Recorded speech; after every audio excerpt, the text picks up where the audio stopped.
Bonjour à tous les amis, j'espère que vous allez bien. Aujourd'hui, on va vous parler de la trek de Salcantay. Alors, c'est une trek qui se fait en 5 jours normalement et qui permet de rejoindre le Machu Picchu depuis Cusco et qui est une trek qui coûte pas trop cher. On a fait une vidéo avec un bilan financier, vous pourrez aller la voir. Et donc, on va vous expliquer comment ça se passe chaque jour et comment ça s'est passé pour nous et qu'est-ce qu'on aurait fait différemment peut-être. Donc, pour commencer, on est parti de Cusco.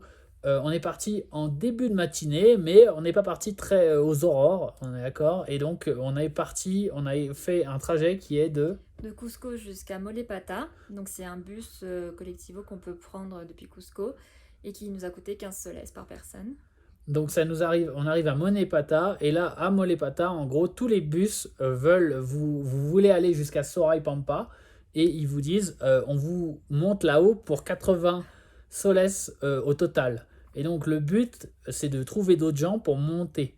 Donc, nous, on a pu monter pour moins cher, mais c'était un dimanche. Il y avait des gens qui y allaient pour aller travailler le lundi, etc. Donc, on s'est bien arrangé. Mais si c'était à refaire, on serait parti de Cusco très très tôt le matin, genre 4 heures du matin, on serait arrivé là-bas, et donc ça aurait permis parce qu'il y a plus de gens qui viennent le matin faire cette hike, et donc ça vous permet d'attendre un petit peu dans la ville, essayer de trouver des gens, et pouvoir monter tout simplement pour pas trop cher, voilà. Donc nous, on s'en est tiré pour 20 soles par personne, donc 40 soles au total, mais normalement, ils parlent pour 80, donc ça aurait dû nous coûter le double. Ouais. On est tombé un dimanche, et coup de bol, voilà.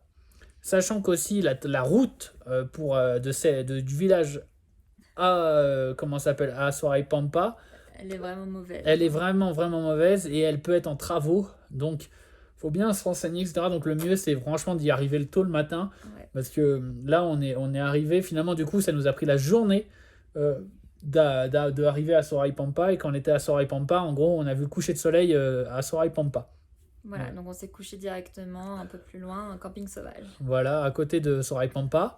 Le lendemain, on se lève très très tôt aux aurores pour aller monter à la lagune. Ou Mantai. Donc la lagune Omantai, ouais, et donc ça nous permet de voir le lever du soleil. On voit aussi, comment ça s'appelle, des chinchillas Ouais. et on profite de la vue magnifique, sachant qu'il n'y a personne à ce moment-là. Il n'y a personne avant 9 heures environ. Les Voilà. tours commencent à arriver vers 9 heures. Et après, quand nous, on est parti, alors du coup, évidemment, là, il fait un peu froid. Il doit faire proche des zéros, donc il faut juste avoir l'équipement pour voilà, une doudoune, voilà, pour pas crever de la froid. Et après, par contre, on redescend. Et là, on découvre, en fait, quand on se couchait, on se disait, mais c'est fou, il y a des chevaux partout. Et en fait, on découvre que ouais, c'est Disneyland et globalement, les gens montent à la montagne ou montagne en utilisant les chevaux, en Ouais. payant des chevaux. Et donc nous, on est reparti. Donc ce qui est bien, c'est qu'on était en décalé avec les gens. Parce que quand les gens allaient à la lagune, nous, on était en train d'avancer sur la journée. Et donc à chaque fois, on avait 2 heures ou 3 heures d'avance de marche sur tout le reste. Et donc on était assez tranquille. Tranquille. Voilà, donc on descend de la lagune aux montagnes. Et là, on suit la montagne. Et donc c'est très très beau parce que c'est un passage alpin. On est en haute altitude. On est à 3500 mètres D'altitude. d'altitude. Et alors, pas de difficulté en termes De d'altitude, respiration. il y a pas de mal de montagne. Non. Et par contre, c'est très très beau. C'est assez exposé, par contre, il y a pas d'arbres. Donc, il y a bien de la crème soleil et protégez vos lèvres. Voilà, sinon vous allez cramer. Comme nous. Voilà. Et donc, voilà, c'est un très beau passage alpin. Donc là, après, il y a la possibilité. En gros, en gros, à ce moment-là, il y a le passage le plus haut de la hike qui est à 3500 mètres et qui est un passéo. Donc vous pouvez dormir avant ou après. On vous conseille de ne pas dormir au passéo parce que c'est l'endroit où il peut faire froid. Il gèle à cet endroit-là, mais dans le reste de la hike, il ne gelait pas. Et donc nous, on vous conseille, si on devait le faire, on devrait le refaire, je pense que on, on dormirait juste avant le passage. En gros, on casserait la montée en deux et on dormirait assez proche de ce passage en haute altitude, mais pas trop haut quand même pour Ouais. pas avoir le gel. En Voilà, plus, il y avait un camping gratuit de souvenirs. c'est ça. Et il y avait un groupe justement qui s'installait là et tout. On a longtemps hésité. Et on aurait dû rester parce que le lendemain, Stéphane s'est retapé la montée. Et du coup, moi, on a passé ce passage, on a pu le passer. Donc, juste en termes de force, vous êtes capable de passer le passage. Et ce passage alpin, en réalité, vous pouvez presque le faire en une journée. mais il faut y aller quand même dur. Voilà.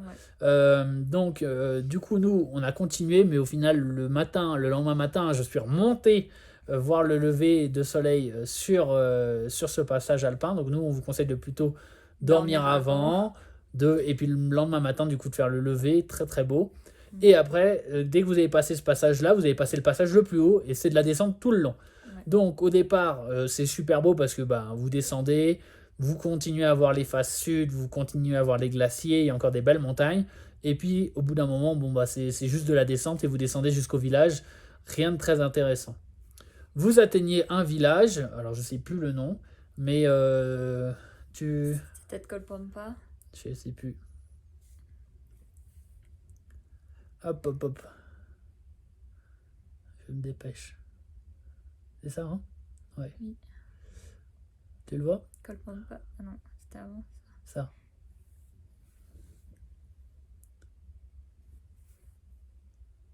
Saai? Non? Ouais. Non, ça non, je sais pas. Merci, mais là. Cola, là. Colpapampa.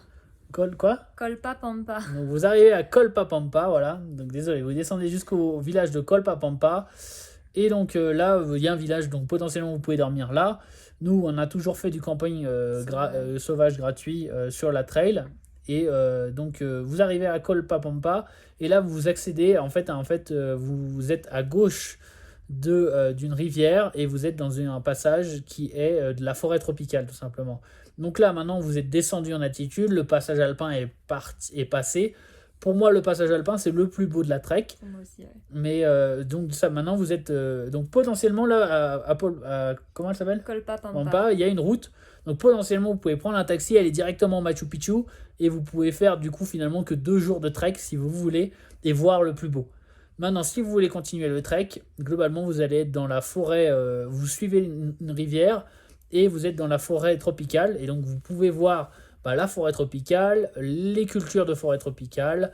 Il y a des bananiers, il y a du café. Et vous pouvez voir aussi des espèces de gros poulets qui sont très surpris de vous voir arriver. Et donc c'est assez sympa. Et donc, vous êtes dans la forêt tropicale. Juste, il fait très très chaud à ce moment-là. Enfin, chaud. Les nuits sont beaucoup plus chaudes que le reste. Donc voilà, ça doit être du 15 degrés la nuit. Et rien de difficile, juste beaucoup de condensation dans la tente aussi. Et donc vous suivez cette hike pendant une journée jusqu'au village de Sayayako. Saiwayako. C'est bien, tu as préparé les noms. Alors, donc on est à Saiwayako et là, donc il y a 2 possibilités. Donc il y a la possibilité d'aller grimper une montagne pour avoir une vue sur le sur le Machu Picchu, ou d'aller faire les bains, de prendre un bus pour aller faire des bains à Santa Teresa. Et la plupart des gens, du coup, choisissent l'un ou l'autre. Nous, ce qu'on a fait, c'est qu'on a choisi les deux. Donc, on a d'abord été au bain à Santa Teresa. Donc, on a pris un bus à 10 soles chacun, donc 20 soles.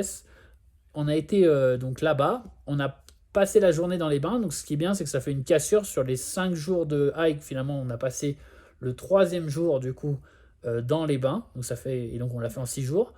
On a profité aussi. Santa Teresa, c'est une ville assez... c'est un pueblo, c'est pas touristique. Donc le bain coûte 10 soles, c'est tout.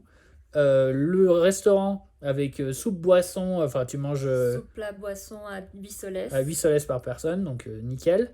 Et après on est revenu pour 10 soles par personne au début de la hike. Donc ça nous a fait donc à peu près... Donc 10 soles le bain, 10 soles ça fait 30 soles plus le repas, 40 soles par personne on va dire. Donc 38 soles par personne pour aller faire ses bains et passer une petite journée tranquille. C'est un peu moins de 10 euros. Voilà. Oui, ça fait à peu près 40 soles c'est 10 euros à peu près. Ouais. Et du coup après on a monté cette montagne. Donc au départ on était dans les champs de bananes et de café, donc très sympa. Puis ça monte, rien de très intéressant en vrai. Et après, par contre, on arrive en haut et là... Au niveau d'un camping, évidemment. Et là, vue sur le Machu Picchu, magnifique avec toute sa vallée. Donc on a craqué, on a payé un camping, on a payé 10 soles En négociant. On a négocié, hein. Normalement c'est beaucoup plus que C'est ça. 10 soles pour une tente, nous on a fait, et normalement c'est à peu près 20 soles par personne. Voilà, mais on a bien négocié, voilà. Ouais, on a dit qu'on ne mangerait pas avec eux et tout ça, qu'on avait tout ce qu'il fallait. Et donc, du coup, on a passé le coucher, enfin, on a passé une partie de La l'après-midi, journée, toute la pratiquement. à regarder le Machu point de Picchu. vue, le Machu Picchu. Après, on a regardé le coucher de soleil, on a regardé le lever de soleil, et après, on est reparti. On est descendu et on est arrivé du coup à Electrico. Donc, Electrico, c'est la ville, si vous voulez repartir en C'est bus. hydroélectrique. Hydroélectrico. Ils l'appellent Electrico, eux, hein. Mais donc, c'est la ville qui vous permet de repartir vers Cusco avec un bus. Mais donc, nous, on était à Hydroelectrico. On a après marché 4 heures vers le Machu Picchu, en direction du Machu Picchu. Pour donc Aguascalientes, en gros. Et on a dormi au camping municipal de Aguascalientes pour 15 soles par personne. Le lendemain. Non, pour 15 soles par tente. Pardon, par tente, oui, etc. Attention. Donc juste 15 soles, voilà. Ouais. Donc après, on a dormi là-bas. On s'est levé très tôt le matin pour aller faire le Machu Picchu. On a laissé nos affaires dans La tente faite, dans tout le ça. camping de municipal. On a fait le Machu Picchu et du coup, ça conclut notre trek normalement de la Salcantay. Ouais. Juste pour vous dire, pour revenir, du coup, après, on est rentré, on a pris la tente, on l'a repliée. On est revenu vers Electrico, et à Electrico, on a pris un bus pour 50 soles pour revenir à Cusco. Et donc, au total, ça nous avait coûté à peu près 50, c'est combien 53 € pour être précis. 53 € par personne. Voilà. C'est ça. La trek. La trek, sans compter. En gros, tout, compter le Machu Picchu. on compte la nourriture, on compte le camping, les bus, etc. tout. Sauf l'entrée du Machu Picchu. Ouais. Voilà. Et donc, c'est 6 jours pour 53 € par personne. Et plus, après, tu rajoutes le ticket du Machu Picchu. Et donc, ça a été une belle expérience. Ça a été très sympa, moi, j'ai trouvé.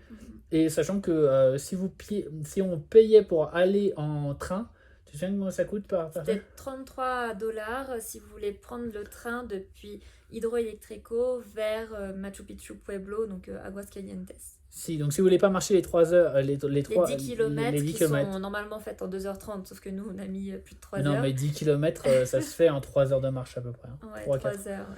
Donc, On était un peu fatigués, donc on a mis un peu plus de temps. Ouais. Et donc, sinon, tu sais, donc ça, c'est un moyen, hein, si vous êtes fatigué et vous voulez aller au Machu Picchu plus rapidement, depuis Electrico, vous pouvez prendre un bus, Ouais. un train. Mais sinon, depuis Cusco, on peut prendre un train. Et tu sais le prix, combien ça coûte normalement? Le train depuis Cusco, Ouais. c'est pas donc Ouais, Cusco, c'est pas depuis Cusco, mais depuis Ollantaytambo, et c'est à peu près entre 60 et 100 € juste l'aller de prendre le train pour arriver. Donc, comme vous pouvez le voir, nous, on a dépensé 50 € pour faire le trek. Et donc, ça nous a coûté moins cher que de prendre le train. Mais Voilà. évidemment, ça nous a pris 5 jours. Alors que l'autre va beaucoup plus vite, puisqu'il y va en 4 heures. Ouais. Mais de l'autre côté, on a vu tous ces paysages magnifiques. Ouais. En particulier le passage alpin. Je pense que si j'étais pressé, j'aurais fait... en tout cas, si vous voulez voir l'essentiel, je ferais le passage... Les 2 premiers jours de la trek. Les 2 premiers jours de la trek qui sont alpins. Et une fois que vous avez rejoint le village de... Comment il s'appelle? Colpapampa. Voilà, dès que vous avez rejoint Colpapampa, potentiellement, vous pouvez prendre un taxi pour aller jusqu'à Electrico, marcher les 4 heures, et vous arrivez au Machu Picchu. Donc voilà, j'espère que ça vous aura éclairé, et bon trek.